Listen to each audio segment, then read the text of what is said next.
Muy buenas tardes. En el nombre del Señor les doy un fraternal saludo con los mejores deseos. Mi nombre es Luz Miriam Baena. Algunas me conocen porque pertenecí a la pequeña comunidad Unidos en Cristo y quiero compartir con ustedes unas palabras acerca de la búsqueda de la voluntad de Dios. Pues los miembros de una comunidad deben ayudarse a sí mismos y ayudar a las demás personas a esa búsqueda, que es indispensable en una comunidad verdaderamente cristiana. De hecho, esa búsqueda consiste en caminar en el Espíritu y no en la carne o con los criterios del mundo, sino en criterios realmente basados en el Evangelio, que gobiernen todo lo que hacemos o decimos, agradando en todo al Padre y haciendo su voluntad. Pero esto hay que hacerlo compartiendo y consultando con los demás miembros, pidiendo su consejo y discernimiento en un clima de oración, sin imposiciones, para obtener resultados positivos. Es decir, amar a Dios y al prójimo como a sí mismo, practicando la justicia y alejándonos de todo aquello que va en contra de la ley de Dios. Yo vivo en Belén y pertenezco a la parroquia, soy servidora en la parroquia del Santo Cura de Ars. Entonces me voy a valer de este santo para esta charlita que vamos a tener en esta tarde, porque San Juan María Vianney fue un santo que siempre anduvo en esa búsqueda de la voluntad de Dios y haciendo con su vida y su ejemplo también que muchas otras personas hiciesen lo mismo, buscasen hacer siempre y en todo la voluntad de Dios. ¿Quién era San Juan María Vianney? San Juan María Vianney es uno de los santos más populares en los últimos tiempos, llamado el Santo Cura de Ars. En este santo se ha cumplido lo que dijo San Pablo. Dios ha escogido lo que no vale a los ojos del mundo para confundir a los grandes. Era un campesino de mente rústica, nació en Francia. Durante su infancia estalló la Revolución Francesa, que persiguió ferozmente a la religión católica. Así que él y su familia, para poder asistir a la Santa Misa, tenían que hacerlo en celebraciones hechas a escondidas, porque había pena de muerte para los que se atrevieran a practicar en público su religión. La primera comunión la hizo a los 13 años y fue en una celebración nocturna, a escondidas, en un pajar, a donde los campesinos llegaban con bultos de pasto, simulando que iban a alimentar los ganados. Pero el objetivo de su viaje era asistir a la Santa Misa, que celebraba un sacerdote con grave peligro de muerte, si las autoridades lo sorprendían. Juan María Vianney desde pequeño deseaba ser sacerdote, pero su papá no le interesaba perder este buen obrero, porque le cuidaba muy bien sus ovejas y le trabajaba en el campo. Además, no era fácil conseguir seminarios en esa época. Entonces, el papá nunca mostró interés por esto. El niño ya fue creciendo y trató de ir a estudiar a un seminario, pero su intelecto era muy duro y no lograba aprender nada. Tanto que los profesores siempre decían, es muy buena persona, pero no sirve para estudiante, no se le queda nada. Y entonces lo echaron. Resulta que él siguió con este interés, con este deseo, y se fue por allá a otra región a pedir a un santo que hacía muchos milagros para que le ayudara a adquirir la inteligencia. Pero no fue posible. Sin embargo, él no desistió, él no se desanimó y siguió insistiendo y perseverando. Entonces un gran sacerdote que había fundado un seminario por su cuenta, lo llamó y lo recibió. Al principio este sacerdote se desanimaba mucho al ver que este muchacho no se le quedaba nada de lo que él le enseñaba, pero era de una conducta excelente y su criterio y su buena voluntad eran muy admirables, que entonces este buen padre dispuso hacer lo posible y lo imposible por hacerlo llegar al sacerdocio. Después de prepararlo por 3 años, dándole clases todos los días, lo presentó a exámenes en un seminario, pero el fracaso fue total. No fue capaz de responder a las preguntas que los profesores le hacían, o sea que el resultado fue negativo. Entonces este gran benefactor lo siguió preparando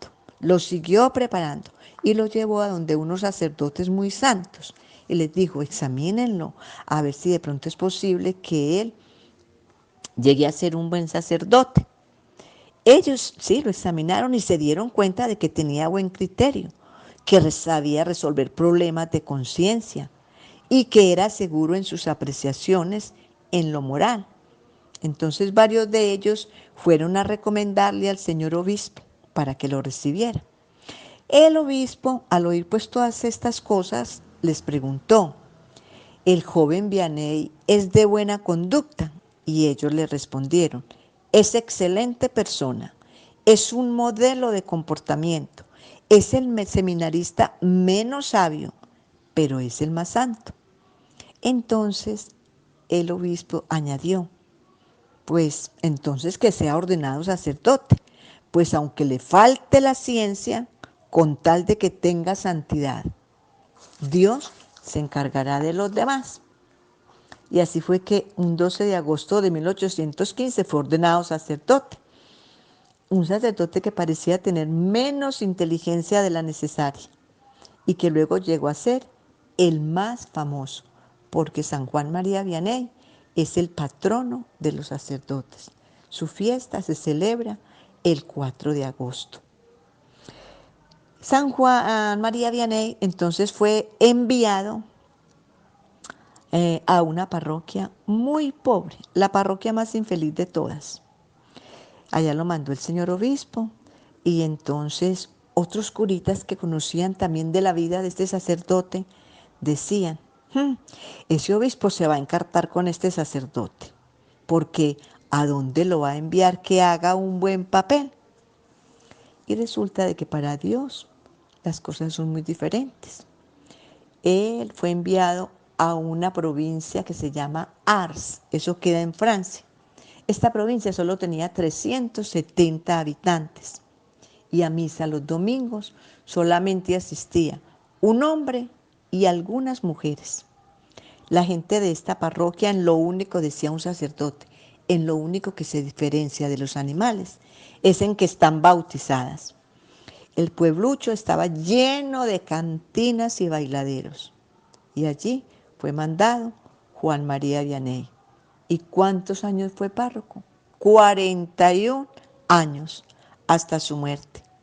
Y con su llegada transformó todo.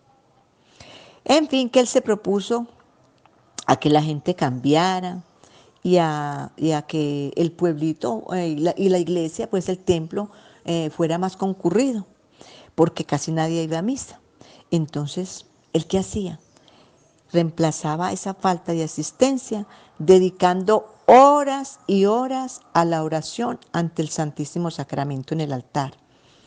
Como decía yo anteriormente, el pueblo estaba lleno de cantinas y bailaderos, pero el párroco se dedicó a las más impresionantes penitencias para convertirlos.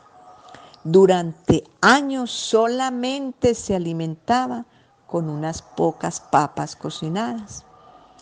Por decir algo, los lunes cocina una docena y media de papas y le duraban hasta el jueves. Y en ese día hacía otro tanto que le duraban hasta el domingo. Es verdad que por las noches las cantinas y los bailaderos estaban repletos de gente de su parroquia, pero también es verdad que él pasaba muchas horas de cada noche rezando por ellos. Y sus sermones, allí sí que enfocaba toda la artillería de sus palabras contra los vicios de sus feligreses.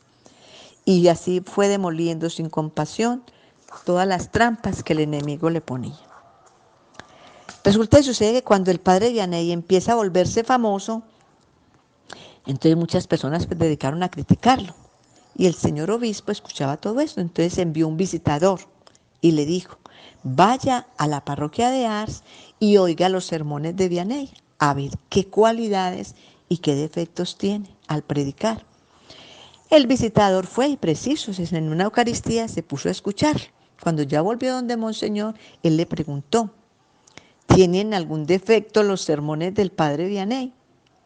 Y el visitador dijo, sí, Monseñor, tienen 3 defectos. Primero, son muy largos. Segundo, muy duros y fuertes. Y tercero, siempre habla de los mismos temas. Los pecados, los vicios, la muerte, el juicio, el infierno y el cielo. Entonces Monseñor le preguntó, ¿y tienen también alguna cualidad esos sermones? Y el visitador le dijo, sí, tienen una cualidad, y es que los oyentes se conmueven, se convierten y empiezan una vida más santa de la que estaban llevando antes.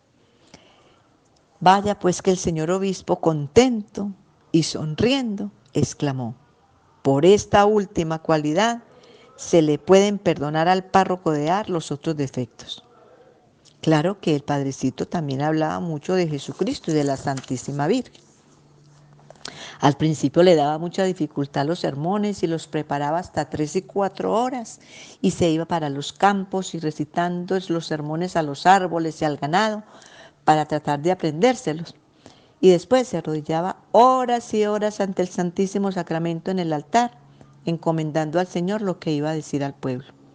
Y muchas veces sucedió que al empezar a predicar se le olvidó todo lo que había preparado, pero lo que decía al pueblo causaba impresionantes conversiones. Es decir, que se había preparado bien antes de predicar. Tuvo muchas luchas contra el demonio lo acechaba mucho, pero él con la oración, la penitencia, él lo vencía.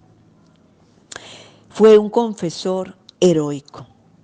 Pasaba 12 horas en el confesionario durante el invierno y 16 horas durante el verano.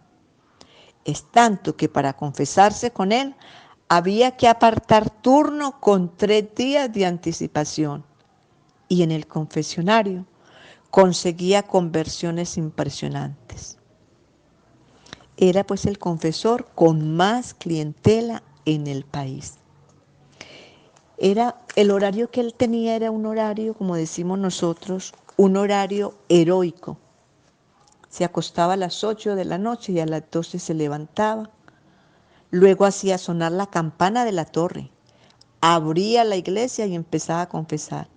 A esa hora, ya la fila de penitentes era de más de 1 cuadra de larga. Confesaba hombres hasta las 6 de la mañana. Poco después de las 6 empezaba a rezar los salmos de su devoción y a prepararse para la Santa Misa. A las 7 celebraba el Santo Sacrificio. En los últimos años, el señor obispo logró que a las 8 de la mañana se tomara una taza de leche. De 8 a 11 confesaba mujeres.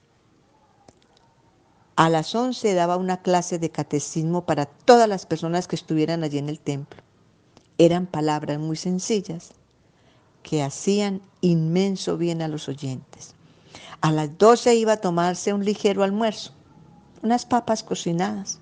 Se bañaba, se afeitaba y se iba a visitar un instituto para jóvenes pobres que él costeaba con las limonas que la gente le traía. La gente lo rodeaba por las calles con gran veneración y le hacían muchas consultas. De 1:30 hasta las 6 seguía confesando. Sus consejos en la confesión eran muy breves.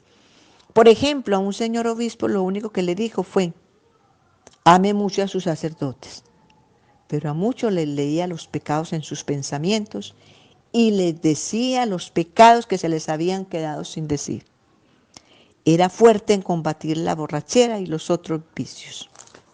De manera que entonces San Juan María Vianney conquistó muchas almas para el reino. En el confesionario sufría mareos, y a ratos le parecía que se iba a congelar de frío en el invierno y en verano sudaba copiosamente, pero seguía confesando como si nada estuviera sufriendo. Decía por chanza, por gracia: el confesionario es el ataúd donde me han sepultado estando todavía vivo. Pero allí era donde conseguía sus grandes triunfos en favor de las almas. Por la noche leía un rato y a las 8 volvía y se acostaba para de nuevo levantarse a las 12 de la noche y seguir confesando. Era en verdad un horario heroico.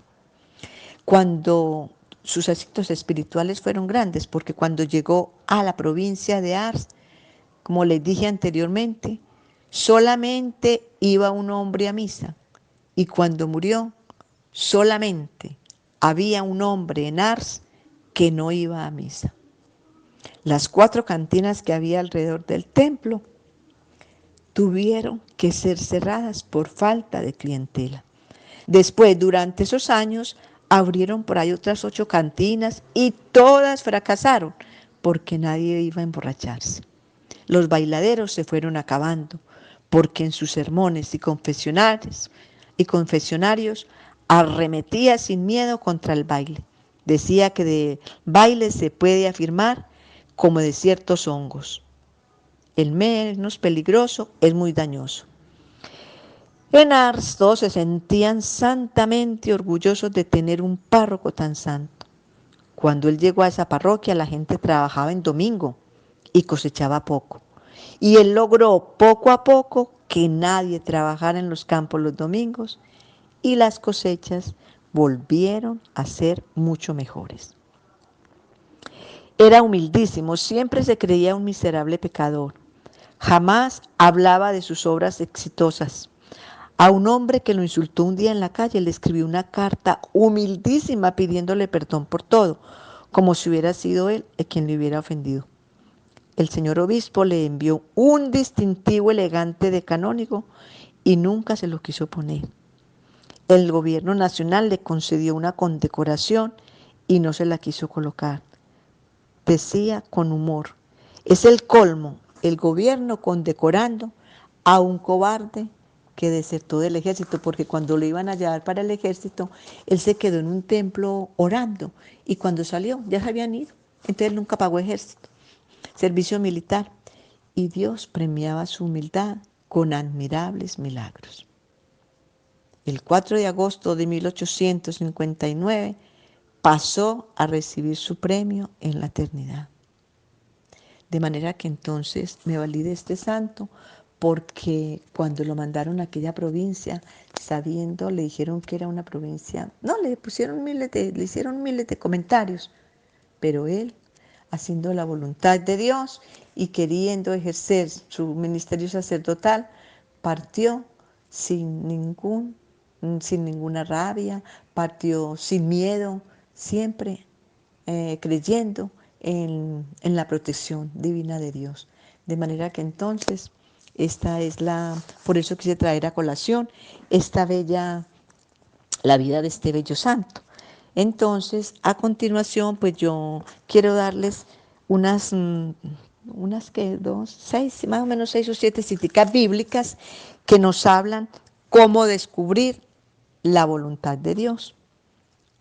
Primero, el Salmo número 15. Segunda, Miqueas capítulo 6, del 6 al 8. Tercera cita, Mateo capítulo 5, 14 al 16.